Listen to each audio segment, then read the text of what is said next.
हैं कि आबादी, ये खुलासा जो हुआ है ये यूं ही नहीं हुआ है। दरअसल कुछ इलाकों में जितनी आबादी है उससे ज़्यादा तो आवेदन आ गए थे। खुद सितंबर में हिमंता बिस्वा शर्मा ने बड़ा दावा किया था, बताया था, उन्होंने जानकारी दी कि 4 जिलों में आधार आवेदक आबादी से ज़्यादा, यानी इस इलाके की जितनी संख्या, मान लीजिए 100 लोग रहते हैं एक इलाके में, अगर 110 लोगों का आवेदन आएगा तो आपके लिए चिंता की बात होगी। वही होता दिखाई दिया। धुबरी समेत 4 जिले हैं जहां आबादी से ज़्यादा आवेदन आए।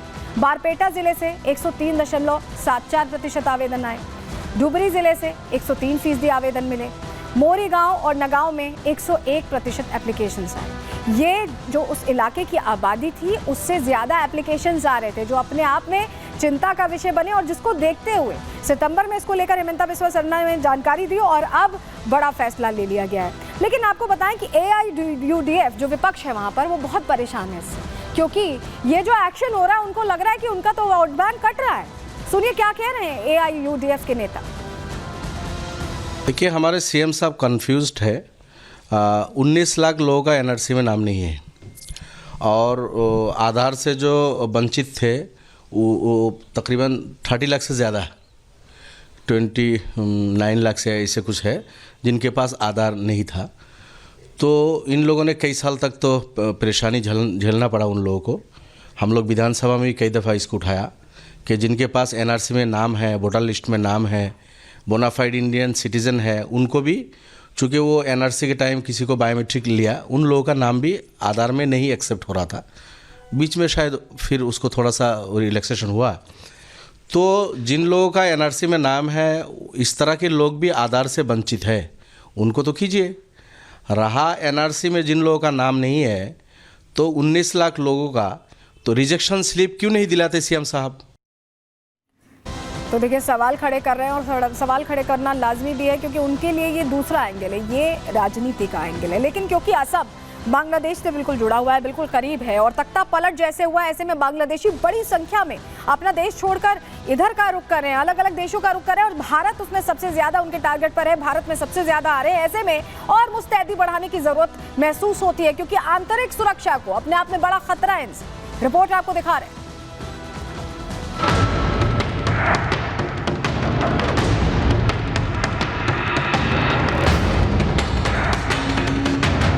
बांग्लादेश में तख्ता पलट होने के बाद Bharat Bangladesh border high alert पर है, क्योंकि इस रास्ते से घुसपैठिए भारत में दाखिल होने की कोशिश कर रहे हैं।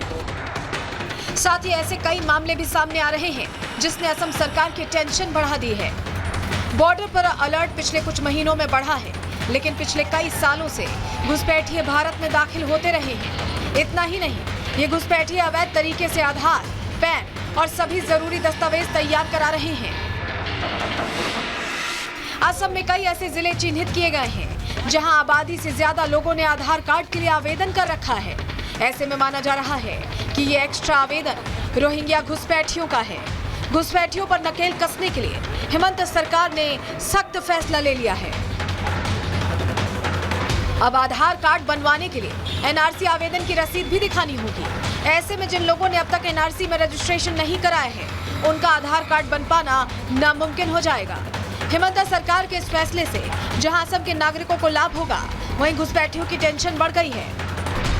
में जो डिसीजन हुआ है, अगर कोई नया आदमी आधार कार्ड के लिए अप्लाई करता है तो उसका वेरिफिकेशन बहुत जोरदार से होगा और इंटरनल सिक्योरिटी का दृष्टि से यह बहुत महत्वपूर्ण है। मैं ये मॉडल जो डिसीजन डॉक्टर हिमंता बिस्वा शर्मा ने लिया, उसको मैं धन्यवाद देता हूँ। घुसपैठियों पर नकेल कसी जाने लगी तो विपक्ष की बौखलाहट जायज है, क्योंकि विपक्ष पर तुष्टीकरण के साथ साथ मुस्लिम घुसपैठियों की वकालत करने का आरोप लगता रहा है। कांग्रेस को असम सरकार का यह फैसला कुछ रास नहीं आ रहा है। असम की जनता जो है ना, अब हिमंता बिस्वा शर्मा जी की NRC करने जा रही है। चुनाव नजदीक हैं, असम की जनता इस बार हिमंता बिस्वा शर्मा की अच्छी वाली NRC करेगी। देश में घुसपैठियों का मुद्दा काफी गंभीर है। देश में आंतरिक सुरक्षा और कानून व्यवस्था बनाए रखने के लिए घुसपैठियों पर नकेल कसा जाना बेहद जरूरी है। Bureau report, Republic Bharat. तो असम में कैसे एक्शन लिया गया है ये तो हमने आपको बता दिया। अब बात दिल्ली की भी करते हैं, क्योंकि एलजी ने यहाँ जो निर्देश दिए थे उस पर एक्शन होता दिखाई दे रहा है। चलिए सबसे पहले आपको जरा तस्वीर दिखाएंगे दिल्ली की कि कैसे तेजी से यहाँ पर चेकिंग चल रही है। ये तस्वीर देखिए, घुसपैठियों की तलाश चल रही है। बाकायदा पुलिसकर्मी लोगों के बीच जा रहे हैं और पहचान कर रहे हैं, उनके डॉक्यूमेंट्स को वेरीफाई किया जा रहा है। ये तस्वीरों में आप देख पा रहे हैं, ये पुलिस ड्राइव चला रही है। 2 महीने के लिए स्पेशल ड्राइव चलाने की बात है। एलजी के निर्देश पर घुसपैठियों की तलाश यहाँ भी तेज हो गई है, दिल्ली में भी। असम में जहां बड़ा फैसला लिया गया है, वहीं दिल्ली में ड्राइव स्पेशल चलाई जा रही है। तो आपको जानकारी दे देते हैं, दिल्ली में घुसपैठियों की तलाश हो रही है। हमने आपको तस्वीर भी दिखाई, दूसरे दिन भी दिल्ली पुलिस एक्शन में दिखाई दी। कल ही ये हमने देखा था कि कैसे चेकिंग की जा रही थी अलग अलग इलाकों में। परसों शाम को आदेश जारी किया गया था और कल से एक्शन शुरू हो गया था।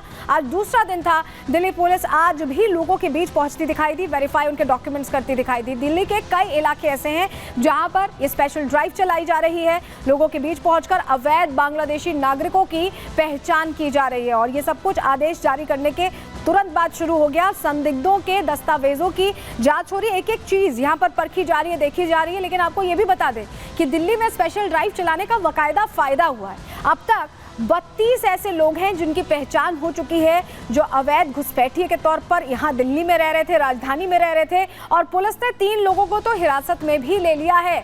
यानी इस एक्शन का फायदा हो रहा है। हमारे आपके बीच बहुत से ऐसे इलाके हैं जहां पर इस तरह से घुसपैठिए बाकायदा रह रहे। पुलिस दस्तावेज देख रही है, जानकारी देख रही है कि उनके पास जो दस्तावेज हैं वो ऑथेंटिक भी यानी असली हैं भी या नहीं, हर चीज को वेरीफाई कर रही है। हमारे सहयोगी साहिल की रिपोर्ट आपको दिखा रहे हैं। दिल्ली में अवैध बांग्लादेशी और रोहिंग्यों की रुके होने की जानकारी के बाद दिल्ली पुलिस जो है स्पेशल ड्राइव चला रही है। इस वक्त हम मौजूद हैं दिल्ली सीमापुरी थाना इलाके में।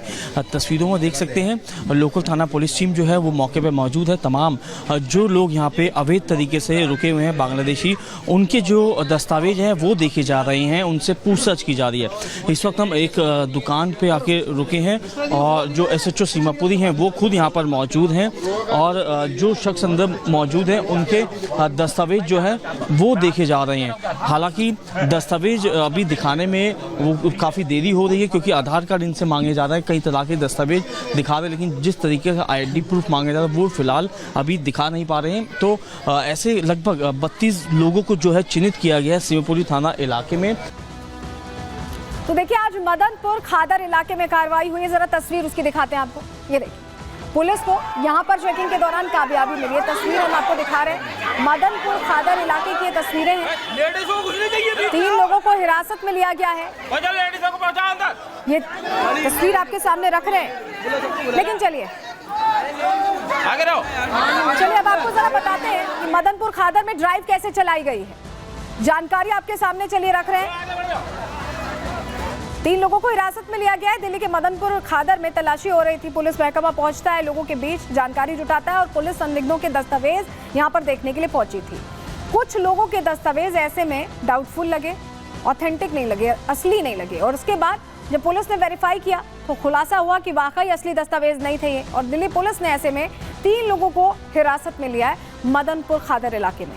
पकड़े गए लोगों से पूछताछ हो रही है कि आखिर ये कहाँ से आए, कहाँ से इन्होंने ठौर ठिकाना बनाया, कहाँ से ये नकली दस्तावेज बनवाए।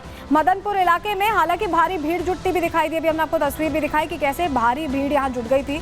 लोग नहीं चाह रहे थे कि पुलिस का एक्शन यहाँ पर हो, लेकिन पुलिस ने कार्रवाई करते हुए वेरीफाई किया तो 3 लोग ऐसे मिले जिनका जो आइडेंटिटी प्रूफ था वो ऑथेंटिक नहीं था, असली नहीं था। और ऐसे में उन 3 लोगों को पकड़ा गया है, उनसे पूछताछ की जा रही है।